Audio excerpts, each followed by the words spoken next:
Cordial saludo, espero que estén muy bien, gracias por la paciencia.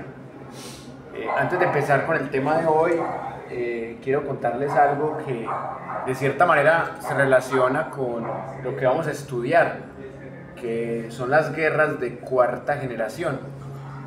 En esta última unidad vamos a hablar de diferentes formas que también se asocian un poco con el neuromarketing electoral, con los debates electorales. Y claramente la historia del mundo cambió después de 1989, no solamente por la caída del muro de Berlín, sino también por la desintegración de la Unión de Repúblicas Socialistas Soviéticas que se terminó de concretar en 1991. El mundo cambió en tanto que la tecnología se hizo cada vez más importante y esa vieja dicotomía entre capitalismo y socialismo se convirtió en nuevas dicotomías, porque realmente el sistema capitalista se volvió dominante en casi todo el mundo. Los países que antes fueron socialistas también terminaron siendo capitalistas. Y desde entonces se ha planteado una guerra diferente, pero tratando de rescatar viejos antagonismos.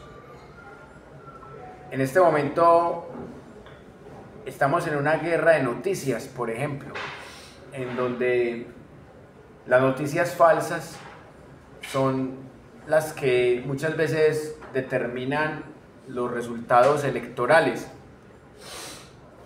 Y también estamos en un proceso en donde hay diferentes técnicas nuevas de espionaje. En la Guerra Fría el espionaje fue muy importante, tanto del lado gringo como del lado soviético. Pero hoy día, con los avances tecnológicos, con las llamadas guerras de cuarta generación, el espionaje se ha convertido en algo fundamental para entender la rivalidad política y particularmente la violación a los datos o los llamados piratas informáticos o crackers se han vuelto importantes en esta nueva forma de guerra. Recordemos un escándalo que se conoció como Wikileaks, donde el protagonista fue Julian Assange, que se convirtió en enemigo de diferentes potencias, porque él tuvo acceso a una información en donde se dio cuenta de gran cantidad de corrupción de los estados, y él pues ha sido perseguido probablemente con falsos positivos judiciales, y a él se le llamó un terrorista informático. También trató de vinculársele con delitos de tipo sexual, y ahí ha estado luchando contra la justicia. Pero acá es importante preguntarse quiénes son los dueños de la información. Y hemos visto que los piratas informáticos se han robado millones de datos de plataformas. Había una plataforma que de pronto hace rato que no se utiliza, no sé si de pronto la han escuchado mencionar, además que sí, porque es viejita y seguramente ustedes no la usaron, pero se utilizaba mucho para las personas que tenían agrupaciones musicales, MySpace. Entonces, por ejemplo, mucha información de MySpace se la robaron piratas informáticos. Hubo un ataque en el 2019, en mayo, a Canva, ese programa que ustedes conocen para hacer portadas. Se robaron aproximadamente 4 millones de datos, incluso hasta contraseñas de correos. Y por eso estamos ante nuevos retos y es difícil en este momento cuidar la información, pero detrás de eso también están los estados y el acceso a la información que tienen los estados y los gobiernos.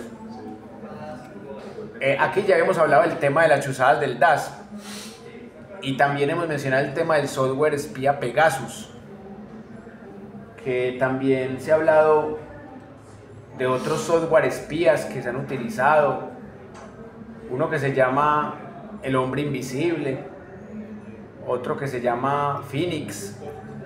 Básicamente esos son los más utilizados y por eso mismo estamos ante una guerra que la mayoría de la población no comprende. Ustedes de pronto tienen grandes herramientas para comprender mejor estas guerras. Cuando alguien estudia sistemas o cosas así, tiene más herramientas para entender estas guerras, pero si ustedes se ponen a analizar, el colombiano promedio está desarmado. El colombiano promedio lo tienen bombardeado con noticias falsas, fácilmente al colombiano promedio lo hackean.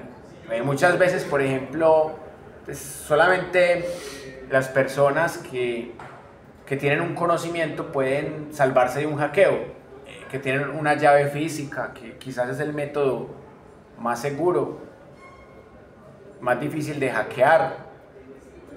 Mucha gente no tiene, por ejemplo, ni siquiera lo que llaman seguridad en 2 pasos.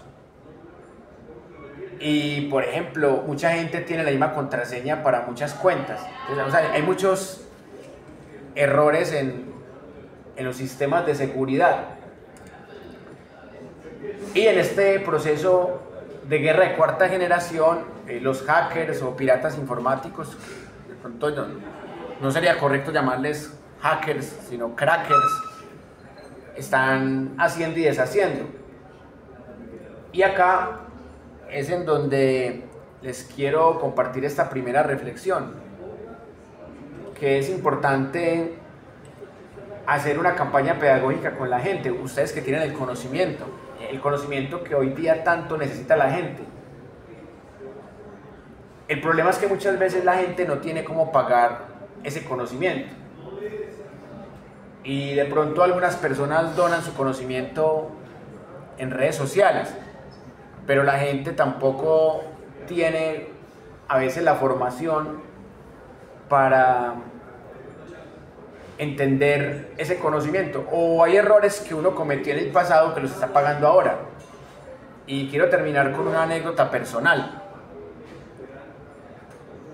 Yo tengo 2 cuentas de Gmail, pues, que son las que más utilizo, y apenas ayer me di cuenta que una le habían violado la seguridad 3 veces y la otra 2 veces. Una, por ejemplo, me la violaron desde el 2007, yo ni sabía. Cuando yo tenía MySpace, que yo hace años que no uso eso, y ya MySpace ni siquiera existe. Entonces, la primera violación que me hicieron a una de mis cuentas de Gmail fue en el 2007. Y en ese correo me hicieron otras 2 violaciones más. Y en el otro correo, que es mi correo más importante, yo fui víctima de violación de datos 2 veces. Una vez en el 2019, en mayo, y otra vez en octubre del 2020. Y yo empecé a utilizar mi canal de YouTube de manera recurrente, fue en el 2021. O sea, ya me habían violado la seguridad desde antes de que yo empezara a usar el canal. Y como el canal empezó a crecer, justo esta semana me enteré que me tenían hackeado. Y me di cuenta que, si bien no me habían robado la cuenta de Gmail y no me habían hecho strikes como para borrarme la cuenta, sino me habían bloqueado 369 usuarios que eran recurrentes, que eran suscriptores fieles. Entonces me habían bloqueado 369 suscriptores.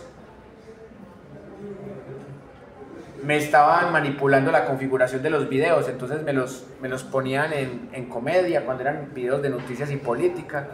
me habían puesto videos para público infantil, cuando yo nunca hago videos para público infantil. Y ya el sábado me desmonetizaron el canal y curiosamente pues ni siquiera alcancé a recibir un primer pago porque yo ya lo había tenido bloqueado por otros temas, porque yo había tratado temas muy delicados educativamente, pero el algoritmo no distingue esos temas cuando uno utiliza palabras que son prohibidas. Por ejemplo, pues, si uno dice quitarse la vida, de pronto el algoritmo no lo rechaza tanto, pero cuando uno utiliza la otra palabra, ahí es cuando empieza la censura. Palabras que tengan que ver con temas de intimidad, pues cuando uno hace programas, por ejemplo, de temas eróticos y todo eso. Entonces, o sea, son cosas que uno va aprendiendo, pero a veces a uno le toca aprender a los golpes. Y por eso mismo, pues, hice el reporte a YouTube. Y por fortuna, pues parece que la seguridad, yo no tengo llave, pero por fortuna parece que la seguridad en 2 pasos salvó que me quitaran la cuenta de Gmail del todo. Pero aún así, hay un hacker que puede ocultar usuarios en mi canal. Incluso hasta ocultó mi usuario del canal de respaldo que tengo en YouTube. Entonces, hice el reporte a YouTube y me dijeron que, o sea, que yo mismo había quitado la monetización de mi canal. Y yo, ¿cómo la voy a quitar si me estaba yendo bien? Y apenas el pago me llegaría entre hoy y el sábado, el primer pago. Entonces yo ¿cómo iba a quitar la monetización si me estaba yendo bien? Entonces yo les dije, pues me tienen hackeado. Entonces me mandaron un formulario y justo me llegó hoy a las 7 de la mañana. Apenas ya me estaba disponiendo para bañarme y para venir acá.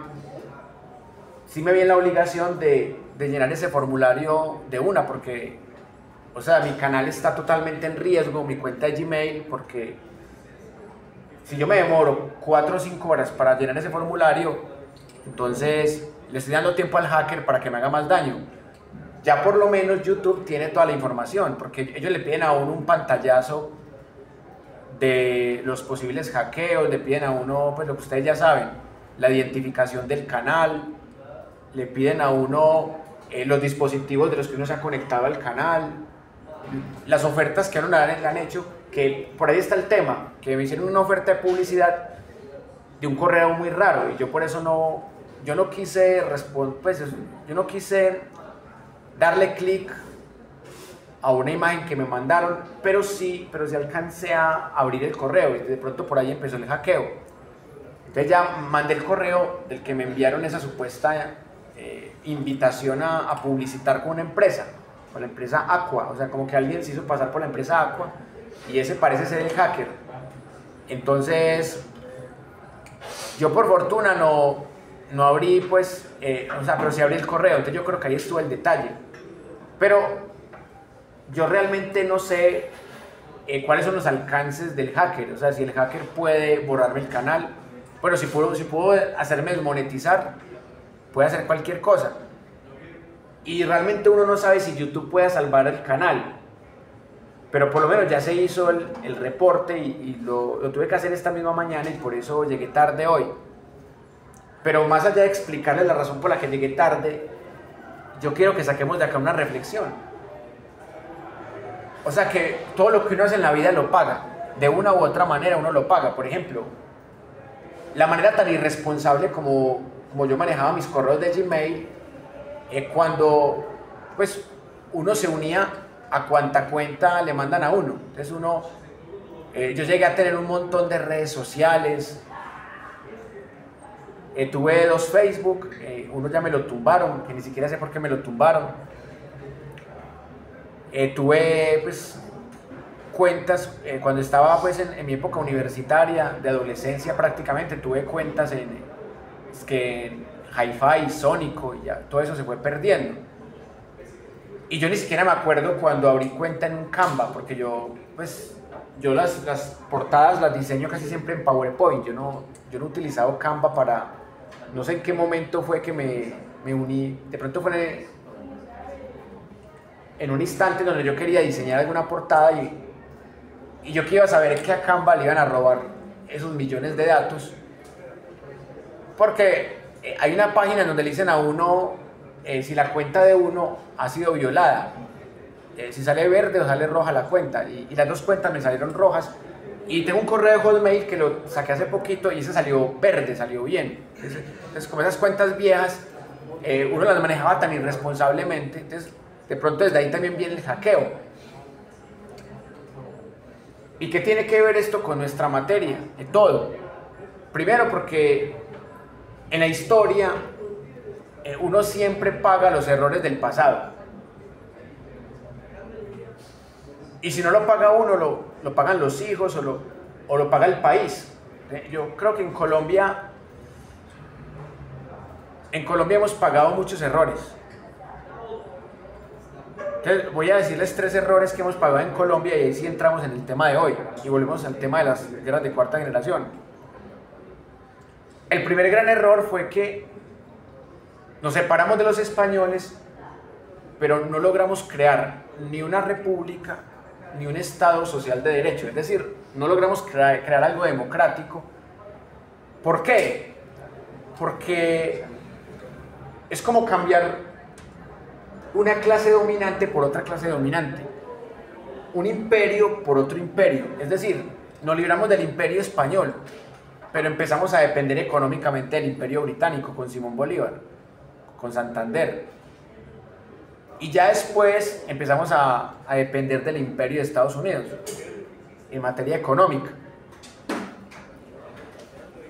Y en materia política dejamos de depender de una élite invasora, conquistadora española, a empezar a depender de una élite local, que inicialmente eran los seguidores de Simón Bolívar y de Santander, y que luego, a partir de la década de los 40 del siglo XIX, se convirtió en los partidos tradicionales. Entonces empezamos a depender de los partidos tradicionales.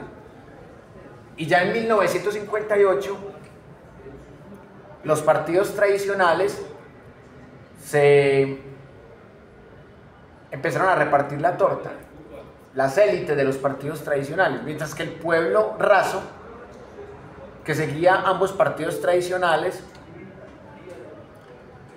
se repartía la torta, el pueblo se seguía matando. Entonces, ustedes gobernaban 4 años y nosotros gobernábamos 4 años. Y en ese contexto de alternancia de gobiernos, podemos notar que se cometieron muchos errores, atentados contra la población civil, y a raíz de esos errores nacieron las guerrillas. O sea, las guerrillas nacen por errores de las élites, y luego las guerrillas también cometen errores.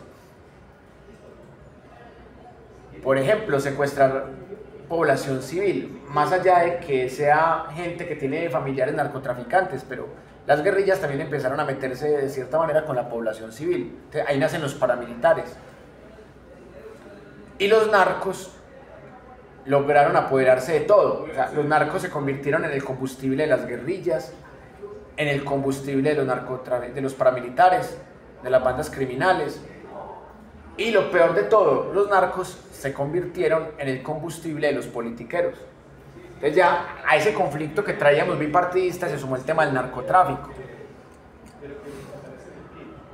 Y como ustedes vieron, en el 2002 hubo una doctrina que rompió el bipartidismo, o que le hizo perder sentido al bipartidismo, que fue el uribismo.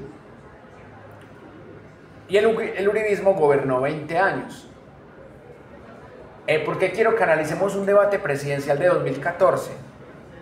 Porque ustedes ven los candidatos, y de los 5 principales, porque obviamente en RCN no invitaban los candidatos con poca intención de voto según el criterio de ellos, de los 5 candidatos, solamente había una candidata que no tenía que ver con el uribismo. De resto, había una conservadora como Marta Lucía Ramírez, que no solamente tuvo que ver con los gobiernos pre-uribistas, sino que también gobernó en el gobierno de Uribe y en el de Duque. Entonces, Marta Lucía Ramírez, conservadora, pero más uribista que Uribe. Oscar Iván Zuluaga, obviamente el del Centro Democrático, ese era netamente el elegido por Uribe para 2014. Juan Manuel Santos supuestamente había traicionado al uribismo, pero venía de ahí y gobernó ahí como ministro de Defensa también, y se montó con esos votos uribistas en 2010 y ya se quería reelegir con los votos antiuribistas. O sea, Santos supo capitalizar el antiuribismo, como también lo hizo Petro en 2022. Entonces ahí van tres. Enrique Peñalosa, del Partido Verde, que ya se llama Alianza Verde. Enrique Peñalosa siempre ha sido un hombre de derecha y ha sido simpatizante de Uribe. Entonces, la única candidata que no tenía que ver con Uribe, que era el Polo Democrático Alternativo, Clara López, esa era la esperanza de la supuesta izquierda, Clara López. Y ella no tenía la fuerza que en este momento tendría Petro. O sea, en ese momento, Clara López, pues claramente no pasó a segunda vuelta, era lo más lógico. Y la segunda vuelta quedó entre el antiguo títere de Uribe, que era Juan Manuel Santos, y el nuevo títere de Uribe, que no era tan nuevo porque también fue ministro de Hacienda en el escándalo de las zonas francas, Oscar Iván Zuluaga. En la primera vuelta ganó Oscar Iván Zuluaga, lo cual mostraba que el uribismo era muy fuerte todavía. Pero en la segunda vuelta ganó Juan Manuel Santos, por las mismas razones por las que Pastrana le ganó a Serpa. O sea, Serpa ganó en primera vuelta, Pastrana ganó en segunda. Es decir, Santos no ganó por ser el mejor. Santos ganó por ser el menos malo, por ser el antiuribista. Porque el uribismo había perdido cierta credibilidad en esos 4 años, porque se destaparon muchos escándalos. Como pasa en este momento con Duque, que Duque dejó la presidencia y se han destapado muchos escándalos. Eso mismo pasó entre 2010 y 2014. Entonces, esos escándalos le quitaron el poder al uribismo. Pero luego, el uribismo supo reinventarse. Primero, con noticias falsas para ganar el plebiscito de 2016. Y segundo, metiendo mucho miedo contra Petro. Entonces, a Petro le cogieron mucho miedo gente que ni siquiera era de derecha, gente que era de centro, de Alianza Verde. Entonces, en el 2018 mucha gente le cogió miedo a Petro. Por eso Petro, aparte pues del tema del narcotráfico y la ñeñe política, por eso fue que Petro no pudo ganar en 2018. Y Petro solo pudo ganar en 2022 por 2 razones. Porque Petro logró conquistar un pedazo de ese sector tradicional, de esos que antes eran uribistas, que fueron santistas, de esos lagartos del partido de la U, por ejemplo, como Roy, como Armando Benedetti, como Liscano. O sea, Petro pudo ganar la presidencia, primero porque tuvo que usar cierta parte de la politiquería tradicional, pero lo que realmente le da la presidencia a Petro es la juventud. La juventud que fue víctima en ese estallido social de 2021.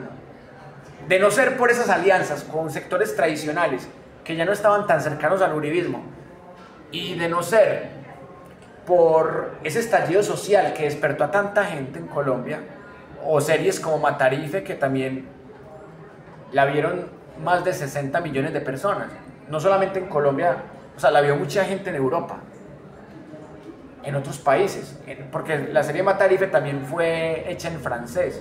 En Francia, por ejemplo, mucha gente se dio cuenta quién era Álvaro Uribe, porque en Francia creían que Uribe había sido muy buen presidente y que había sido muy democrático. Entonces, hasta una escritora francesa terminó escribiendo un libro sobre los falsos positivos, o sea, porque ella creía que Uribe era un presidente bueno, y ella vio la serie Matarife en francés, y la señora hasta aprendió español y terminó escribiendo un libro sobre falsos positivos. Y luego escribió otro, pues más cercano como a otros escándalos, pero sin dejar de lado esa línea de los falsos positivos. Entonces, la serie Matarife también me parece que influyó mucho. Pero de no ser por esos avances tecnológicos que hemos tenido en los últimos 14, 15 años, como que YouTube se haya convertido en una plataforma para hacer contenido político, cuando YouTube inicialmente solamente se usaba para música y para películas. Es que YouTube no fue una plataforma hecha para contenido político ni educativo. O sea, ustedes saben que YouTube fue una plataforma hecha para montar películas y videos y música, videos de música y cine. Y Facebook tampoco fue hecha ni para ser una plataforma educativa ni para ser una plataforma política. Facebook fue hecho para vanidad, para mostrar la cara, el libro de la cara, como lo traducen vulgarmente, ¿cierto? O sea, Facebook fue hecho para mostrar mis viajes, para contarle anécdotas, para mis amigos personales. Pero esas herramientas que fueron creadas con fines de entretenimiento terminaron montando presidentes. Barack Obama, como ustedes muy bien saben, Barack Obama se montó gracias a las redes sociales. Y yo me atrevo a decir que Gustavo Petro también se montó gracias a las redes sociales. Aquel tipo llegó a tener más de 7 millones de seguidores en la red social X o X, antes llamada Twitter o como le quieran decir. O sea, en la red social X, Petro se hizo fuerte con más de 7 millones de seguidores. Y ahí es donde él intenta refutar las noticias falsas que le hacen en contra. Desde ahí, él se defiende en una guerra de cuarta generación. Yo me pregunto qué sería de Petro en el 2010, cuando no había tanto poder con las redes sociales, cuando Facebook apenas estaba volviendo una plataforma política, y en América Latina todavía no había tanta gente con Facebook. En Estados Unidos se veía ya mucha gente con Facebook en 2010, en América Latina no tanto. ¿Qué hubiera sido del estallido social sin Facebook, sin YouTube, a pesar de la censura que hubo? Todo eso también ayudó a que mucha gente despertara, a quitarle la hegemonía a Caracol y RCN, que en el 2010 era lo que dijera Caracol y RCN. Entonces, a raíz de todo eso fue que se dio esta revolución. De lo contrario, alguien como Petro nunca hubiera sido presidente. De hecho, yo en el 2018 consideraba que Petro nunca iba a ser presidente, porque yo veía que todo estaba en contra de Petro, las noticias, los medios tradicionales, la clase politiquera tradicional, los clanes. Yo veía que la juventud era muy indiferente con temas políticos. Yo decía que Petro nunca iba a ser presidente. Yo llegué a creer que votar por Petro era votar el voto. Pero cuando Petro pasó a segunda vuelta y no Fajardo, ahí fue cuando yo empecé a ver que Petro de pronto podría llegar algún día. Pero cuando Petro perdió con Duque, más allá de los votos comprados y de los clanes y la ñeñe política y todo eso, cuando Petro perdió con Duque, yo dije, no, definitivamente Petro nunca va a poder ser presidente. Pero ya cuando se dio el estallido social, yo empecé a ver que mucha gente se politizó. Gente a la que le importaba un carajo la política. O sea, mucha gente, y sobre todo gente joven como ustedes, que nunca había votado o que nunca se había interesado en temas políticos. Entonces, la gente se politizó mucho en el 2021. Y ahí fue cuando yo empecé a verle posibilidades a Petro. Y yo vi que tenía rivales muy malos, muy débiles, muy pobres en argumentos, como Federico Gutiérrez, como Rodolfo Hernández. O sea, yo empecé a ver que Petro tenía unos rivales muy débiles. Entonces, y que la serie Matarife la habían visto 60 millones de personas. Entonces yo empecé a ver que de pronto Petro sí podía ganar. Y efectivamente Petro ganó, pero ganó por muy poquito. Entonces, o sea, ¿qué demuestra esto? Que uno, para poder sobrevivir en las guerras de cuarta generación, se tiene que adaptar. O sea, todos los que tenemos canales de YouTube, tenemos que adaptarnos a que tenemos que comprar una llave física, por ejemplo. O sea, porque si no, no vamos a poder sobrevivir. En cualquier momento nos van a robar el canal y la cuenta de Gmail. Nos van a robar hasta los calzoncillos, o sea, si no nos ponemos las pilas. O sea, yo pienso que cuando uno lo hackean es una oportunidad para que uno crezca. Igual pasó con el caso de Petro. O sea, Petro perdió la presidencia en el 2010, pero él no era el favorito. El favorito era Santos, pero en las encuestas ganaban Tanas Mockus. Las encuestas son muy engañosas.